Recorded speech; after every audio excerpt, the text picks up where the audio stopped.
Bonjour les amis, aujourd'hui nous aborderons le sujet d'un bouton annulé. Ça apparaît anodin, mais nous allons apprendre plusieurs choses.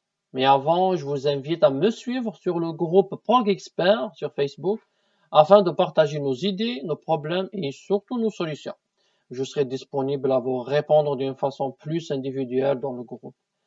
Aussi, n'oubliez pas de vous abonner à la chaîne YouTube Prog Expert, d'activer la cloche pour recevoir les nouveautés et un petit pouce pour m'encourager. Aujourd'hui, nous verrons comment annuler des modifications sur un formulaire Access à l'aide d'un bouton annuler. Bien sûr, nous allons commencer par créer le bouton lui-même. Là, on ne va pas utiliser les macros d'Access parce que nous allons coder l'action nous-mêmes. On va l'appeler annuler. J'aime mieux quand c'est majuscule. Dans les formats, dans aussi le nom, on va lui donner le nom annulé. Parfait, parfait. Et là, sur événement, les 3 points comme toujours pour que ça nous conduise vers le générateur de code. OK.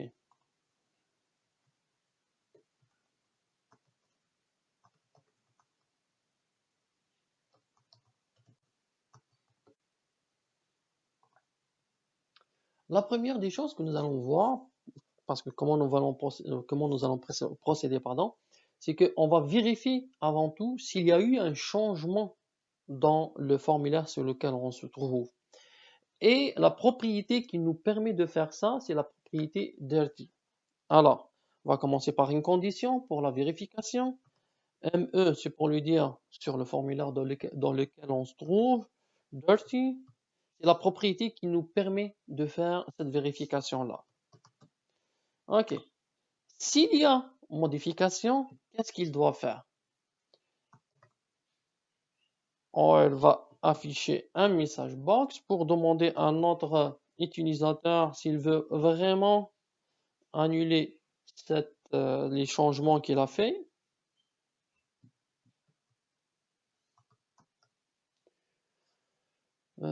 Plutôt, voulez-vous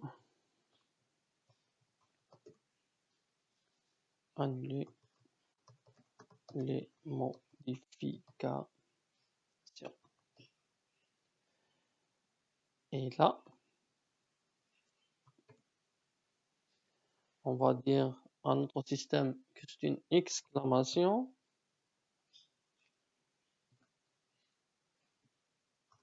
Plus, on attend une réponse de l'utilisateur. Alors, on va lui donner le choix de dire oui ou non. Après ça, on va appeler ça confirmation.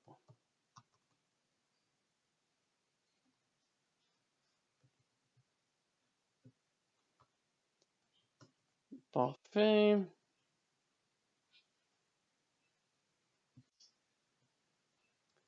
À la suite, nous attendons, on ferme ici notre parenthèse, et nous attendons la réponse de notre utilisateur. Si c'est un yes, qu'est-ce qu'il doit faire le système? Bien, on va lui dire d'annuler. C'est-à-dire, on affiche un message box, on demande à l'utilisateur est-ce qu'il veut annuler ou non. S'il dit oui, dans ce cas-là, comme on a précisé au système ici, si la réponse est oui, alors il doit annuler. La méthode qui nous permet d'annuler ça, c'est undo. Ce qui veut dire, on lui dit sur le formulaire dans lequel on se trouve, tu annules les modifications. Ce qui veut dire, on va mettre un petit commentaire ici pour dire annuler les modifications. Bien sûr, ces commentaires-là, c'est pour vous, là. Une fois que vous terminez votre codage, vous allez savoir qu'est-ce que vous avez fait et qu'est-ce que fait chaque ligne de code.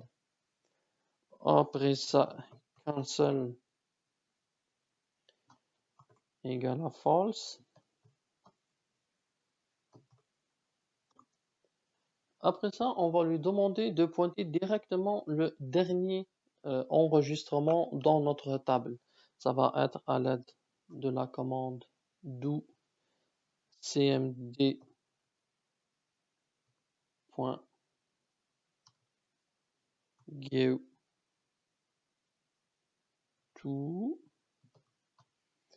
Non, pas contrôle, mais par contre, c'est record. Oui, c'est celle-là.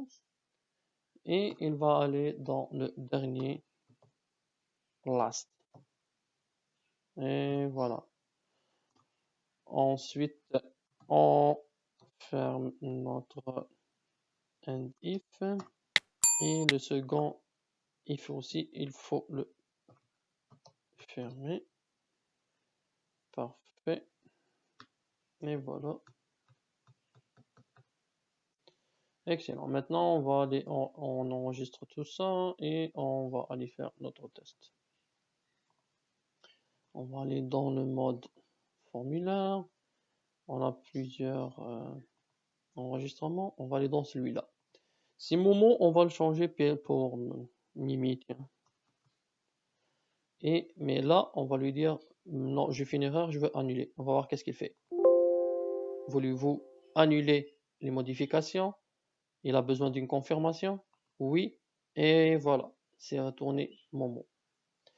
Et voilà, comme vous voyez, tout est là. Alors, je vous laisse, comme d'habitude, le code VBA dans la description de la vidéo. Vous allez trouver aussi les liens vers des anciennes vidéos que j'ai fait. Si vous avez des questionnements, vous pouvez toujours les laisser dans les commentaires. Sur ça, je vous dis bonne journée ou bonne soirée, ça dépend à l'heure à laquelle vous êtes en train de regarder la vidéo. Salut!